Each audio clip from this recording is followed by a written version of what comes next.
and we teach all week long. We usually do about 3 tunings, technical trainings every week. So that's all week long. You get to get ahead and have live training like this. And today we're going to be talking about how to voice a grand piano. And so there's a lot of different avenues and different kind of procedures, you know, and there's a lot of debate on what steps you do when. But what I'm talking about with this service is simply you get to a customer's house and you tune the piano and you tune it and it's in tune, but it has this very bright, very brittle sound. And so the customer usually is saying, yeah, the sound is a bit, it didn't used to sound like that. That's a big cue. Like, yeah, it didn't used to sound like this. Now it feels like nails on a chalkboard. It sounds too, there's like a dissonance. There's a weird rattle, if you were. It sounds pointy. These are all the cues that they're giving you to say, please soften the sound. And so what I'm going to be showing you today is kind of the simple protocol that I will do, honestly, as a free offering in customers' houses. First off, I'm going to show you the 4 tools that I will have on hand to do this. First and foremost, I have a voicing block. So this is great because it helps you. I'm going to go like this. Oh, sorry, y'all. This is great because, whoa, check that angle out. Can you see it okay? Looks like a kind of a cool angle. So basically this voicing block goes down and allows you to go ahead and have these hammers sitting on this block so that they're supported while you go ahead and puncture the hammers themselves. So a voicing block is a good thing to have. The next thing, and I know I've talked about this in the past where I like to use the single needle, but honestly, y'all, I've started to use this triple needle and I'm kind of liking it. So Jacob, you said that you have like a whole assortment of voicing accoutrement. And I kind of was like, you know what, if Jacob's doing it, maybe I'll get some more voicing toys. And then I got a single voicing tool right here. And then finally, I have my little chopstick voicer. And I will use all of these to some degree most of the time. So I'm going to take you through the 3 stages that I will go through with a piano that is this bright. And so again, for people to kind of replay this, let's go ahead and just listen to how it sounds first and foremost. I'll just kind of play a little bit, and we are on, I don't know, minute number, however long, under 5. And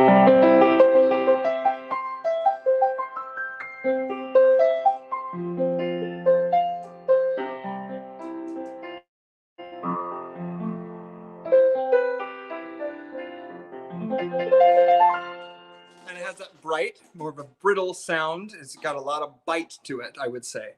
And so what we're going to do is say, hey, Mrs. Smith, can you come in here? And I've just finished the tuning. However, the piano has a bit of a brighter sound to it. Do you like that sound?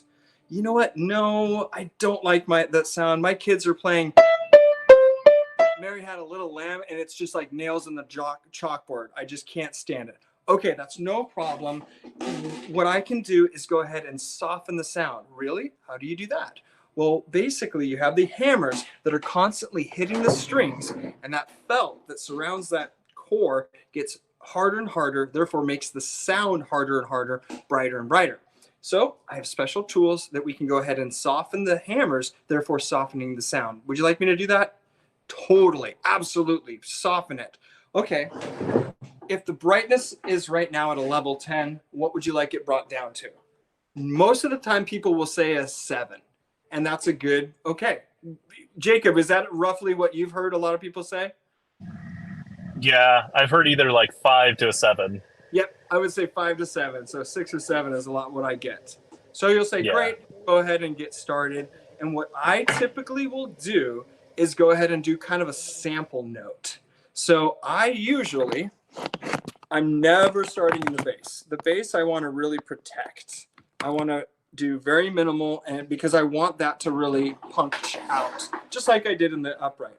So usually I will go in this. So here's the bass section. I know it's kind of backwards. Here's the bass, and we're going to that mid. And so we're going towards the higher treble. And I'll usually voice a couple of these hammers just to kind of test it out. So I'm going to start by simply doing a little bit of soft pedal voicing right there. And so what I've done lately is simply this. I will go ahead and take my 3 needle, and I can see, and you might not be able to see it from your angle, but you can see the 3 string indentations. And I'm just going to go simply between each of those string grooves. Go 1, 2, 3, and I actually like to do a 4th on that very edge side. And I'm going to do 3 hammers like this. So again, I'm at the crown, but I'm not right at the strike point where it's touching the string. So what it is this is called soft pedal voicing, and what it allows me to do is break up the density of that felt, but not take away the core. But what it also does is it makes it so when I shift the action over using the unicorda or the soft pedal, it's going to hit those spots that I just softened and give it that much more of a quieter sound. So I just did those 3 notes. So let's hear a before and after. Wow.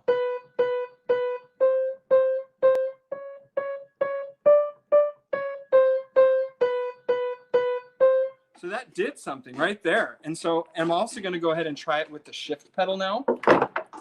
Be sure when you're doing this to always put the cheek blocks in back and forth when you're pulling it in and out, just so it's in the correct spot. So now I'm shifting it over. So definitely is nice and quiet right there. But I like the sound. Personally, I think it could go a little bit more. And so I'm going to go ahead and move to the next phase, which is going to be some of this angle or angel shot voicing. Can you show the other one you did more in camera? They were... Yeah, let's do it. So yeah, because that's a good point. Let's go ahead and just do this whole middle section, because I like it enough that I know I want to do all of this section with that. So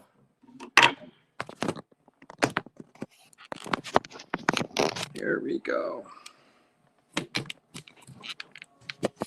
Let me go like this. So again, I'm using my 3-prong here. And can you see on your end these grooves? This one has 2, this one has 2, 2, 2, 3. I can barely see it, so I'm not sure how well it comes out on your end. But let's just say this one that looks a little bit more noticeable right here. Again, I'm going to go here on these bichords, here and here. 1, 2, 3. Here's the middle. Here's where the strings are hitting, right there and right there. So I'm going to go in between them. 1, 2, and 3. Now when I get to this trichord, I'm going to go 1, 2, 3, 4. Because there's 3 strings that I'm hitting in between them. So here we go. I'm just going to go straight down with this. Super easy to do this and hold a camera, by the way. So you're all going to see me start to get a little exhausted. Questions as I'm doing this? Anybody? You're just doing that right above the strike. Yep, right at the strike point, in between where the strings are actually touching. I tested it out and I like the sound it's giving me. It's breaking it up just enough. I'm still going to have room to go down even further. David, have you ever used the carbon paper technique? I have, and I actually bought some. I think I left it in the office, but that is a great technique. And literally what you do, for those that haven't seen that, is you can buy carbon paper on like Amazon. And what you do is it's one-sided has the film, and then one-sided is just kind of like paper.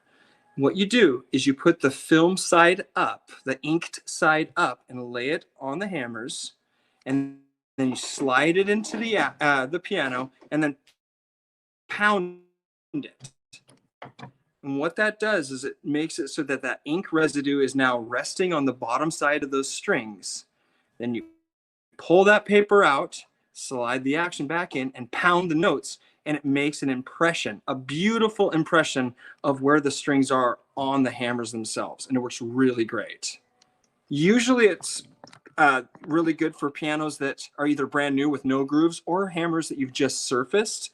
These ones have a little bit of that indentation and impression, so I can get around it. But yes, I've done that technique, Jacob, and it's awesome. I love it. Like the I first love time that technique, but I just always forget it at home, so I just never have it. Yeah, that's what I just did. So funny. Yeah, I love that technique too. I literally, Stacy was so generous and like took time to like get it for me. And I'm like, can you order this for the class? And she's like, sure. And it came in and I left it. Awesome. Good job, David. So going through here, just kind of seeing the string grooves and going in between them. So I'll go through this and go all the way down. I get to where I'm at a pretty good rhythm to it, and I can do the whole voicing of something like this. I would say in about 10 minutes if I'm kind of hustling. And again, this is usually a free service that I offer. And so it's kind of just doing as much as I can. Now, I was literally at a service call the other day. We got called back for what we call a peace of mind. That's part of our guarantee, because the technician went out there about a month and the customer was complaining about some kind of a vibration in the strings. I get there, tuning was solid. Sean, if you're listening or watching, your tuning was solid, man. The issue was she apparently just wanted it to be softer. And so she didn't know it until after it was tuned, and she kind of heard the brightness of the hammers that much more profound now that it was tuned and honed in. And so I just softened. I did exactly what I'm doing here, and she loved it. And she's like, oh my gosh, I thought it was the tuning. I didn't know what had happened. And I'm like, nope, that happens a lot. So honestly, if you can do this, get your customers, if they're liking this, you will most likely save you a service call in the future. Jacob, have you found that to be the case as well? Definitely, yes. And getting ahead of it helps a lot with that too. If you're saying, like at the beginning, you said, "Hey, I just finished tuning. It's kind of bright in my opinion. Is that something that you like? Let's talk about it." And that getting ahead of that really makes a huge difference as far as like having to go back and explain the same thing, and it puts you at a better position with your client as well, because you're not like defensive, or at least they're not defensive. Yeah. Having to try to say, yeah, I can't explain why I don't like my piano right now. And you could be like, yeah, I'm with you. I'm your supporter here. I agree. Hey, Jeff, welcome. You got in okay. Hi. Hey.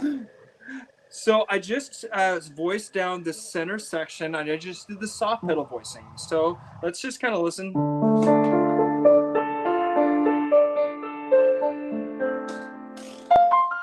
Definitely made a difference. I'm liking it, but it's not there for me. It's not there yet. So what I'm going to do now that I've done my soft pedal voicing, I'm going to go and do my angel shot voicing. So what that is, again, what we just did is we simply went through and we punctured in between the string grooves. We see the string grooves right here, and I did a puncture vertically straight down here, here, here, and here. 4 punctures in between the strings.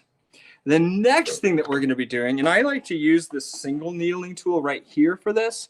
I have the needle poking out about 1/2 inch, and I like to go at an angle.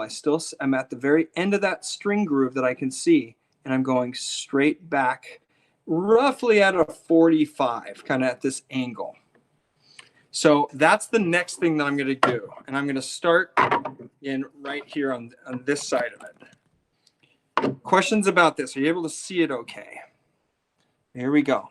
Again, this is the bichord, 1, 2, 3, 4. I have 4 bichords, then we go into the trichords. So I'm going to just kind of go at this angle right here, at that very edge angle. I'm going and I'm puncturing it towards the bell, away from me. So that's a good thing to remember. So in theory, or I'm not a hammer builder.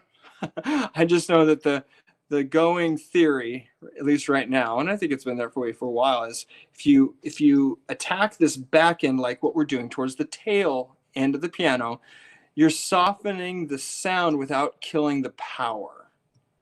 So it's still going to have the power and tone, but you're just kind of softening it ever so. So again, I'm just kind of going to that back end, going at the end of each of the string grooves, all three. And it's going in nice and easy. I think this is going to give me what I want. I already know from working with this piano store. I'm at a piano store, Classic Pianos, amazing piano store in Portland, Oregon. They like it to be mellower. Their customers, and I would say most customers, are going to like the mellower sounding piano in this case. I think that that's especially true with these 4-foot nothing grand pianos. They don't have a lot of tone to them, especially in the bass. And so by us kind of softening it, sweetening up the tone, they sound just that much more, they just sound more rounded and cleaner. Okay, we did that middle section. So we tested out a couple here in the higher mid section by just doing a little bit of that soft pedal voicing. We liked the way it sounds, so then we did all the soft pedal voicing.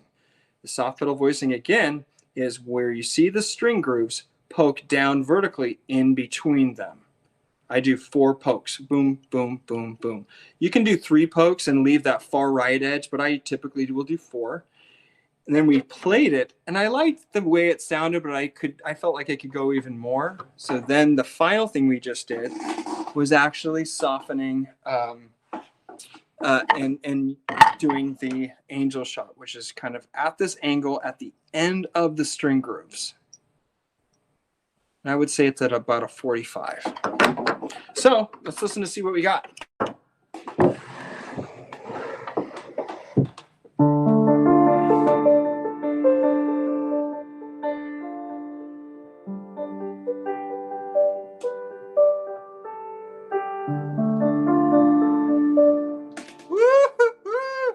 I like that. I think that sounds really nice. I think that Classic is going to love that, and their customers are going to like that. So here's a before, after.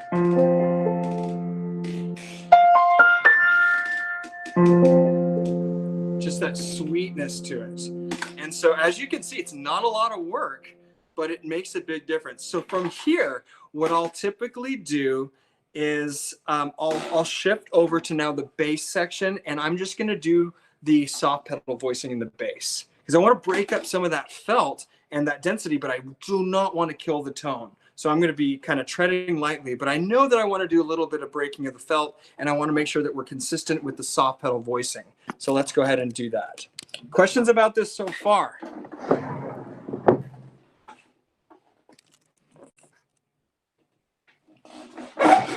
Questions. Although we should do a class on bench creaking. Yeah. How about eventually class about falling over? All right. Let's see here. So low bass, single notes down to the bichords. Again, I'm liking using this triple needle right now. And I'm going to be, of course, using my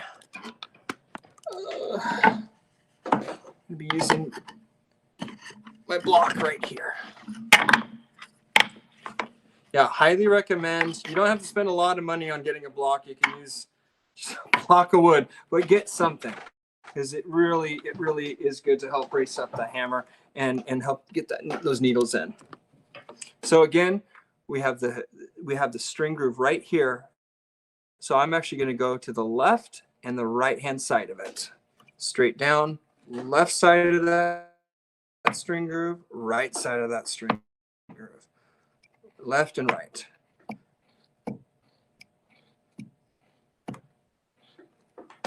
And sometimes if I can't tell, and I can't tell very well in this piano, on the string. So I'm going to count. There are 1, 2, 3, 4, 5, 6, 7, 8, 9, 10, 11, 12, 12 single strings, single notes. So 1, 2, 3, 4, 5, 6, 7, 8, 9, 10, 11, 12. There's 13. So I'm going to go from here. Again, to the left and the right-hand side of it. It gets tiring, y'all. I'm just going to say, like, sometimes my, like, wrists. Jacob, have you ever had that where your, like, just wrists are on fire? You just, like, feel your hands clamping down? Oh, yeah, definitely. Especially if you're in a client's house and you don't have your normal setup, and so you're just kind of at the will of the bench, and if you're kneeling or if you've brought in a blanket, it can get really hard on your back and your wrists and everything. It can get brutal. Yeah, and it's just like, it sucks too because I feel like I'm getting like my pump on, but it's only like my left my left arm. So I'll try to try to like equalize it, but I'm not as good with my right hand. So yeah, first world problems to the mat. Exactly. So again, I like to have the bass. I like to do as little. I tread very lightly in the bass. I want that to project. I want that to rumble. I want that to growl and push through. So this is a good kind of baby step to into the voicing of the bass section. It's going to break up the felt, be consistent with that soft pedal voicing, and just allow me to have room to voice more after I play it. Now this is a really short piano, like it is seriously like 4.5 feet. So there isn't a lot of bass to begin with. And honestly, I feel like a lot of times the more I voice the bass when it's a smaller piano like this, the better it sounds. Because when it's brighter, it just seems to accentuate how short the strings really are. All right, so we just did the bass. That soft pedal right there. Putting my cheek block in. Whoa. Just got super bright. I actually like that.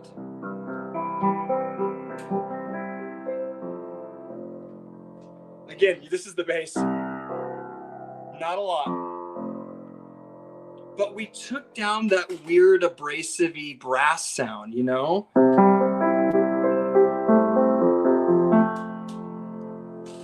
So I'm liking that. What do you guys think? We're making progress? I think it sounds way better.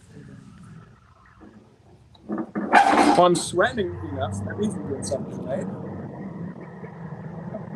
Bring your water. Bring your bandages just in case too, because I punctured my hand numerous times doing this. But the next thing what we're going to do is just kind of repeat the same steps, but now we're on to this upper treble section. So we have 2 more sections to go. Typically what I'll do in these last 2 sections is I'll kind of, I know they're going to need as much as I've done to the other sections, but probably a lot more. So I'm just going to simply quickly go through. I'm going to do my triple needle soft pedal voicing. Again, I can see those string grooves. With this, I'm honestly going to do both my soft pedal voicing and my angel shot before I even listen to it again, just because, I mean, I've done so many of these. I just know that it's going to need both passes. Jacob, are you kind of the same way where you're just like, all right, this treble is crazy. I know I'm going to do at least that. Or do you test it still in between? I tend to kind of like to break it up, so I will test it. Yeah, I get that. Just to break up the monotony. Yeah.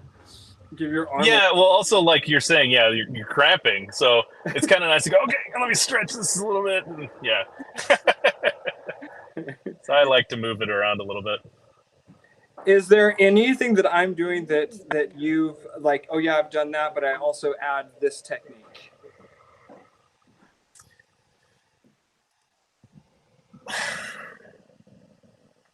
I don't think I have a set technique currently. I think a lot of the times I'll do a test note and see how quickly it reacts to needling. Yeah. So I do one stitch and then see how that goes. And if it doesn't do anything, which has happened, then you're going to have to put a lot more pressure. You're going to have to come at a different. You have to start planning ahead for a lot more work. Yeah. But like the one that you're doing right now, you did one stitch in the soft pedal, and it reacted really well. Yeah, I was actually kind of surprised. Well, okay, so going back to that's really good. Like my arm is on fire right now. So going back to your point, you're right. I think what I'm going to do, just to break it up, is just kind of now hit the. Just kind of massage my forearm, and now I'm going to hit that angel shot voicing right now, just because I need a break. So I'm simply going through at the string grooves, at that angle, puncturing it. And then I think I'm going to test it, because I do know that the higher treble section was even worse than this section. So it'll let me know just how much more I'm going to have to do to that final section. I know it seems like, man, how can you get this done in 10 minutes? But when you're in a groove and you're just doing it, it really is pretty quick when you're not trying to teach a class on it.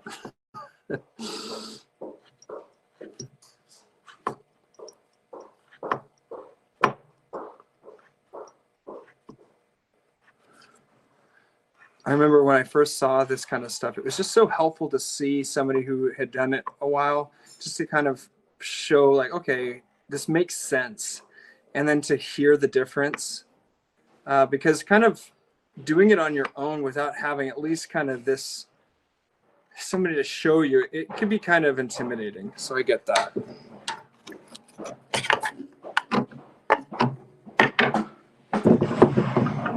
All right. Let's have some.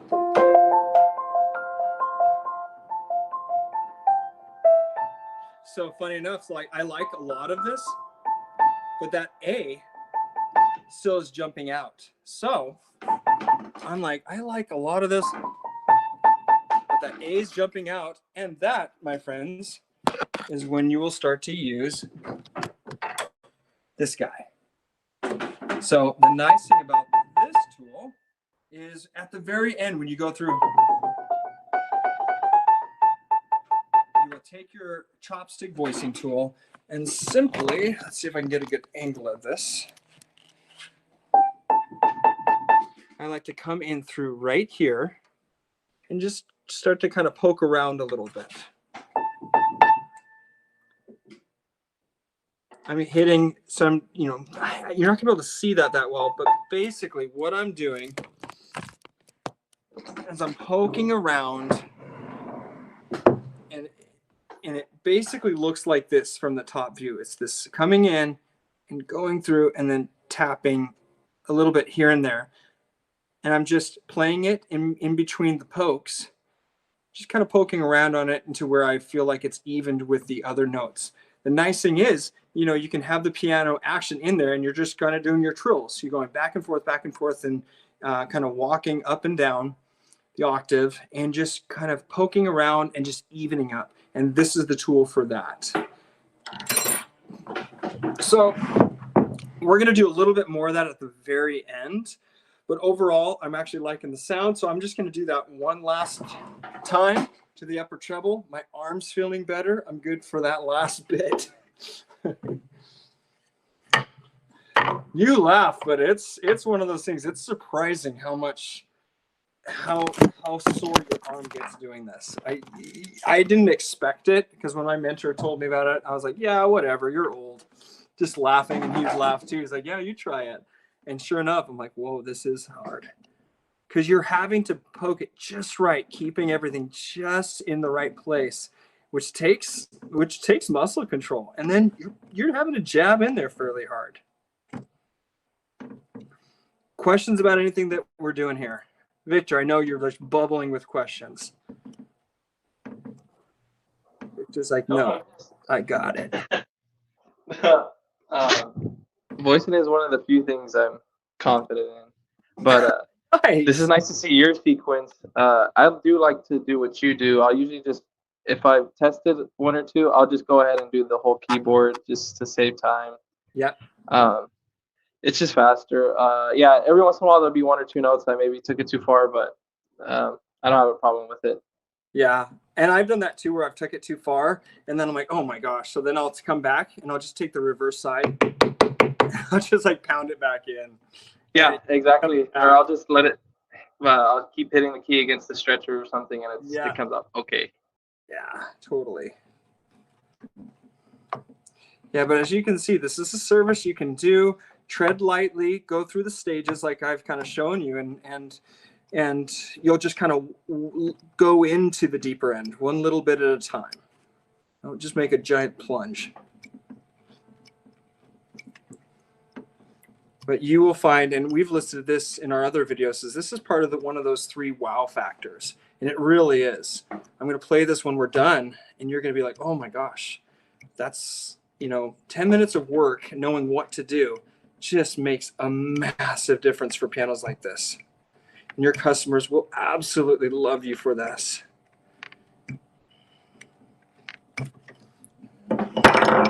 Okay, did my saw pedal. Now I'm on my angel shot.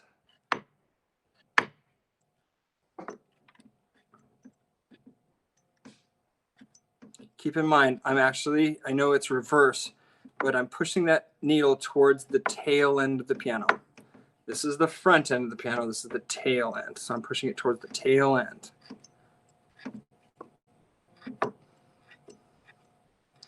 For anybody joining us today, welcome. We do this type of training 3 days a week where it's virtual, but it's pretty engaging. And so we want to answer questions, slow down, zoom in, and really help you all kind of see kind of the process. And we do not only just the technical skills, but also just like, how do you run a piano servicing business and what's all that about? So we do this 3 times a week and it's a lot of fun. I have a blast doing it, so it's a lot of fun. All right, let's listen.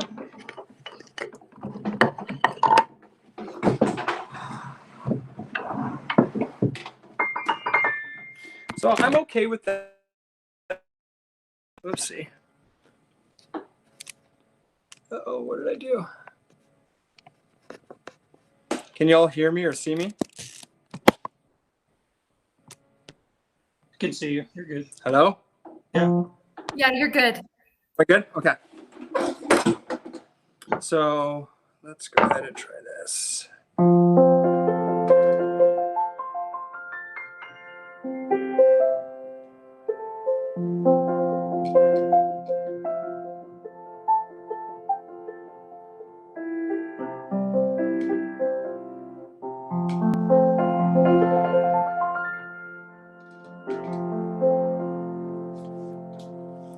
I don't know. I kind of like that. Certainly better than what it was. It usually only takes about 10 minutes to get to that point, but usually at this point, the customer's like, whoa, it's like a new piano. And they're like, that's what it used to sound like. So we have that treble that's still able to ring.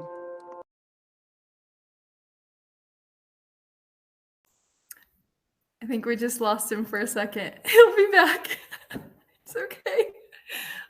I'll make sure he knows that we lost him.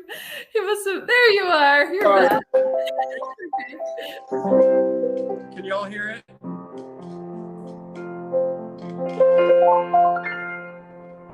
Sparkles, shimmers, nice. The bass. I mean, this is the bass of basically a spin it piano. So it's just not a lot of bass, but we got something. Questions for me? What do you think? Can you all do this? I have a question. Yeah, Jeff. And apologize if you've already talked about this before, but run into a little more uprights. Yep. Would you do the same sort of technique with those? Obviously, you'd have to lay them differently, or pull out the action, that kind of thing, a little It's a different. great question. And yeah, basically, since I have an upright right here, I'm going to show you. And if we have your email address, Jeff, I'm going to see if I can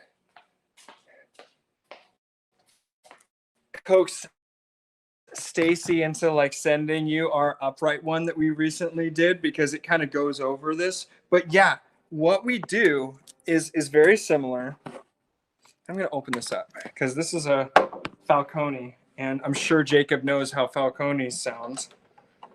Nice and bright. I think there's just a lot of glue in these pianos, in the hammers. I guess that's what it is. But basically, Jeff, what we would do, so you see the hammers right here. And there's a debate on this, but what I like to do is actually I pull the hammer back, and then I look at the string grooves and I go at that 45 down. So I go to the end of that string groove, to the end of it, and then and then I go down at that 45. So it's basically just that angel shot voicing. I don't actually do, Jacob, I'm curious about you. I don't actually do soft pedal voicing when it comes to uprights because there's not enough soft pedal feature. So I simply will do kind of this angle shot voicing. What about you, Jacob? I don't either. Yeah. I feel so validated having Jacob here. Thank you for being here, Jacob. I'll pay you later for validating everything I say. So is it?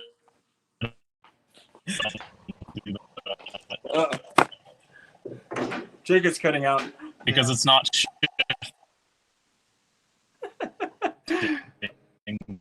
the action.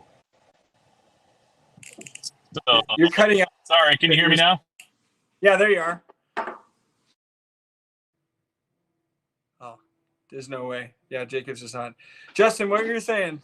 I was going to ask if you call it soft pedal voicing because when you hit the soft pedal, does it move it so the hammers strike not on the string grooves with the grands? Correct. When you shift the piano, when you push down that far left pedal, it shifts the whole action over so that those hammers are missing usually one of the three strings. So the other two strings are hitting a different part of the hammer. So they're not in the grooves. Okay. Exactly. They're not in the grooves. So that's why we're puncturing outside those grooves. And then that puncture gets hit by the soft pedal when you do that soft pedal feature. Man, now I want this piano. I like the way it sounds.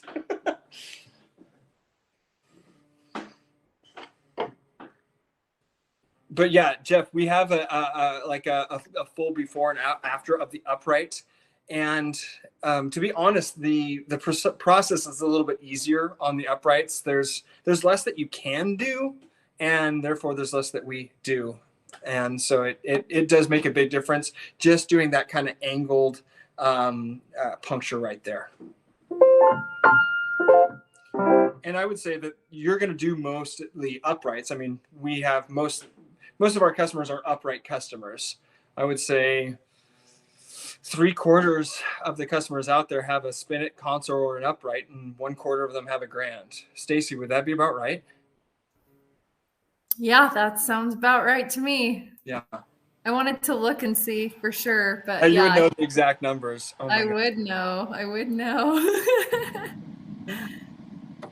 Now, David, do you have a technique from going from a mellow to a brighter sound? I do. It's not very common. It's not very common, and usually I'm gonna start with hammer surfacing. Yeah. I'll try to, because a lot of times they're kind of a weird bulbousy hammer, and so if I surface and give it more of a pear shape or a little bit more of an edge point to it, that's what I'll do first. And then if it's still not enough, or if they want to skip that, I'll use an acetone and lacquer mixture. That's kind of my go-to. I like the acetone because although it's really smelly, it dries a lot quicker. And so I'll usually do like an 8-to-1 mixture of Nice. that. Yeah. And so Now- I'll either tip the action on its side and then do kind of, have you ever done that trick? I'll show you guys. This is a trick that my mentor did. And it's pretty solid and it works pretty well. But there's really two ways you can do this. You can either fully soak the hammer, fully soak it, and so you're actually soaking the felt, making sure it's not drizzling down. So you fully soak it. Or what he showed me is another technique is you actually pull the hammer out a little bit like this, and you drizzle a little bit right, like a dime size, right on either side. So you do one whole section on one side, flip it around, and do another section, and you're getting that core of it voiced up. Jacob, have you done that technique? Yeah, actually, but it's been a long time. Yeah, more of an old school technique. Most of the time, if I ever have to brighten a piano, you're right. After reshaping. Say it again. If I ever had to brighten a piano, it's usually hammer reshaping, deep shoulder needling, and then last I'll do acetone. Yeah. So and then what Jacob's talking about there is doing that deep shouldering voicing is a great technique, and it's really actually I think it's the manufacturer's recommended technique first. So I think that you're right about that, and it's like deep shoulder. It doesn't always work though, so that's why. It doesn't. Yeah. That's why it's good to test it, but yeah, it doesn't always work. So deep shouldering, puncturing in the shoulders, and what that does is it loosens this felt and compresses it in the center. I don't know the math. If Michael Pitts was here, he would be able to say like exactly the math behind it. But basically, it puts pressure in the core by loosening up these sections, and that just enhances that core rigidity. Crazy. Pianos are crazy. I feel like that technique only really works on cold press hammers. Because sometimes it doesn't always work, and I find that on the cold press it works pretty good, but hot press doesn't work too well. I totally agree. With that. Yeah, with the hot press or whatever, it's just a good way to break a bunch of needles. But yeah, so and a lot of times you're gonna have like Samex and Kohler and Campbell's, Weber's, Young Chang's, Pearl Rivers, and that the hammers are just really, I feel like there's just a lot of glue to hold everything together or something, but they're just so hard. And so you will a lot of times be doing one final technique, and I'll show you that. This piano doesn't need it, but I'll demonstrate as if it did. And that is kind of the no holding back technique. And Jacob, you know what this is it's basically like these things are rock hard. Nothing I'm doing is working. So I'm using a full 3 needle. It's deep, and I'm just like going for it. And I've had to do this before as well. Victor, have you had that? Where I'm just going for it. Yeah, just going for it. Salt and pepper, just putting your whole weight of your body on them. Yeah, that's a good way to get sore.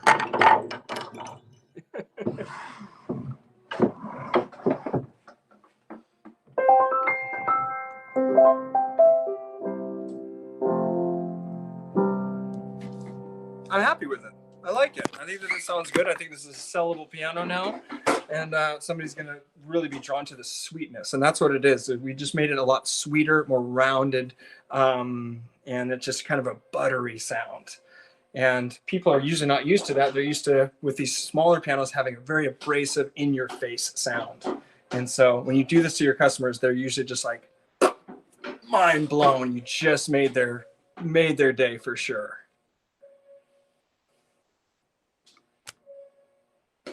Any more questions?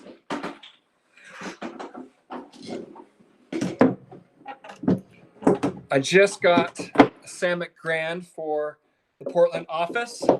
So guess what we're going to be doing? A lot of lives on Grand. We're going to recondition our Grand.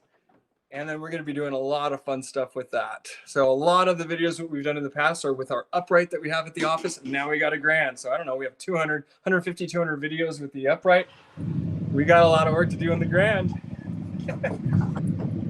Hey, David, can I add one more thing? Yeah. So I would add, at the end of that process, you want to make sure that your voicing is consistent. So going through with the chromatic scale and listening and trying to be as even as you can playing, usually I like to pick like 3 and go section to section and pick 3 and go, okay, these are the ones that need the most, and then go to the next section. These need to be evened out. And then I'll come back to that section later after I've done the other 2 or 3, and then pick the next 3 worst until I'm satisfied with it. And again, that's not going to take very long, but it's a really good method of evening it out, but not stressing about one particular section. Okay. Because you want to take the whole thing in. I might not be understanding you, so maybe it's the same thing, but my protocol at the very end is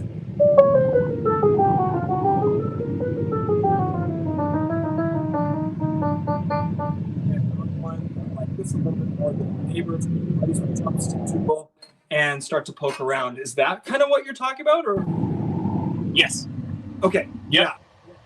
Yeah. Yep. So that's the same thing. So basically, like the chromatic scale, you just gotta close your eyes and get in the zone. Like, boom, that one. So I'm gonna go ahead, take my voicing tool right here. Try not to cover the thing with my phone, and I'm just gonna start poking around a little bit. Again, I'm kind of going towards that back end of that groove. I'm going through.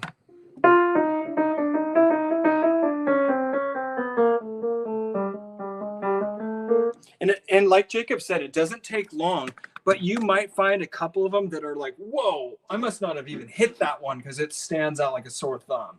And so just, putting everything fairly back together and just using the chopstick tool is what I've done. And it goes pretty quick. I'll probably spend just a couple minutes, see if there's any outliers, and then just go from there. Sometimes I'll go like, whoa, there's like half of them are a little bit bright, half of them are like a little mellow. I usually will just kind of make the other ones a little bit more mellow, because instead of trying to brighten up the other ones by packing them in. But yeah, this is, hopefully now you at least can see how it's done, and you get to go and play around with it on your own pianos and just kind of just make it, just start experimenting and playing with it, really.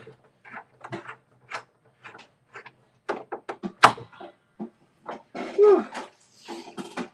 As I said before, whatever is going on with this basement, usually basements are supposed to be cool. This is not a cool basement. This is hot down here. I don't know what's going on. I have a question, David. Yeah. Talking about hammers. I was at a church today, and they have 2 Baldwins, and of course, Baldwin uprights, some other hammers delaminate. So, I never know whether to glue them back or just tell them they need to be replaced.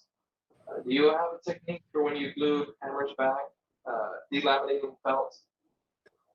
I do. I mean, I've used both wood glue and epoxy, even 5-minute epoxy, and I've had success with both. I mean, we're talking a couple $100 versus $3,000 or $4,000. So most of the churches are like, yeah, please just try to clamp those suckers. Yeah. It's very rare. They're like, yeah, I'll choose the really, So I'm usually clamping them down and setting up a service call or follow up and doing that. Just say, hey, we can do new hammers for $3,000, $4,000, $5,000, depending on what level that they get, or I could set up a service call for a couple hours and we can just kind of clamp these. But I like the 5-minute epoxy deal, and it's worked because it's like I don't want to spend hours there, and I just want to be able to clamp them and then have them sit, and they're fine. Yeah, even wood glue takes a lot of drying, so I never thought it does. Epoxy. Yeah, Yeah. Like the JD Weld, is that what you're saying? Say it again. Like a JD Weld epoxy. Yeah, like that JB Weld, Gorilla Glue, whatever that 2-part mixture epoxy is. Just be sure you have your clamps ready to go. So like if it's half a dozen of them, you only get a little bit of time. So just quickly get them on there, clamp them, and but usually I'll buy a couple of them just because like, okay, I'm gonna get to 2 or 3 of these with one and have enough time. Yeah. Oh, okay, I see. And what style of clamps do you use? Is it kind of like the ones you use for holding the bass strings, like that kind of? Yeah, no, actually, I use more of the kind of a grip clamp ones. The small, Okay. but they're like they're adjustable by that grip clamp. Oh, okay, those. Okay. Yeah, I like using those for that because they are fairly sleek, and they work pretty well for that. Okay. Good question. Yeah. Awesome. Yeah. Always offer the 3 options. Like, hey, we could leave it, we could fix it, or we could replace it. Those are the options. Yeah. No. Yeah. You're absolutely right. You see churches can't afford the new hammers, and I always feel so bad, but it's just the hammers in themselves are super expensive. So you really it's a lot of work, and it's sad, but it's just at the end of the day, it really kind of does boil down to like, okay, it's going to take me 3 days to do all the work. $1,000 a day, is what we could be getting. That's $3,000 for just the labor that we're missing out on, plus the parts, plus the warranty of it, guarantee and everything. It's just, okay, we're into it, $3 to $4 grand. So it adds up pretty quick. I'm sorry. Do you notice the difference in the voicing if you glue them back? Are they usually brighter after that, or no? I haven't noticed any difference. I feel like those pianos that I'm doing it to didn't have a great sound to begin with. And so it's not like I made it better or necessarily worse. They're just attached. They're no longer friends. Yeah, but yeah, they sound pretty awful when they're coming on. They sound pretty mellow. So yeah, they sound super mellow. Yeah, it's a good question. Yeah, the piano that I just got for the office in Portland is pretty bright, so we're going to be doing some hammer surfacing. We're going to be repinning that guy because it's a Samick. Just so you all know, the Samick's, Young Chang's, the way that these pianos are made, they're made at a price point, and they are very susceptible to weather changes, humidity changes, because the wood that they use is not seasoned. It's kind of new growth wood, so it's more susceptible to expansion, contraction, and so the Samick's are all day long. We're repinning those, hammer flanges, jacks. A lot of the jacks we need to repin. So this is going to be a nice project for us all to work on. So I'm excited. But I picked it up for $1 grand. I thought that was a pretty good price. It's in good shape, aside from needing all of that work. What have I done? No, it'll be fun. Any other questions? Jeff, it's good to see you here. Welcome. Thanks. Yeah, I've been meaning to get back for a while and thought I saw the text tonight. Yeah, we're going to be doing more of it. And especially now that I have Jacob here to kind of bounce ideas off of and just, hey, is this right? And I'm kind of like gritting my teeth, and Jacob's like, oh yeah, I do that too. I'm like, okay, good. Not crazy. You've got quite a few pianos under your belt too, I believe, right? Like you've done like 600 or something, right? Whoa! Haven't you? Or am I exaggerating? He's not. Did you? I was talking to you, Jeff. To Jeff, like Jeff. Did his hear? I'm sorry. What were you talking to me? I was saying, haven't you done quite a few pianos, like at least over 500? Oh, tuning? Yeah. Yeah, it's over 600. Oh, I good. thought so. I just knew it was over 6. So that's what I was wondering. So yeah, That's yeah, awesome. That's pretty good. It's really good. Yeah. At that point, you're like, oh, I'm getting this. I've got this down. That's awesome. It does make a difference when you've done a lot of them. It does. Well, hopefully this is helpful. We may be holding off on class on Friday, but I'm waiting to see. But we're going to be taking requests for videos and training. So if anybody has any ideas, email us, because we're all about that. I think that we are going to be taking a step kind of to the past and go into some of the basics, saying like, hey, let's kind of redo some of the basics. Let's talk about the tuning. Let's talk about some of the regulation. Let's talk about service calls or some business things, and just kind of redoing that now that we have, more people and they're like, hey, I kind of can't quite remember what you said back then. Let's revamp that. And especially now that we're going to be having grand piano, we're going to get to a whole lot of other stuff, including technique. I'm really jazzed. It's going to be fun. And now I think the salespeople are coming down. I will see you potentially on Friday. Jeff, great to see you, and stay tuned.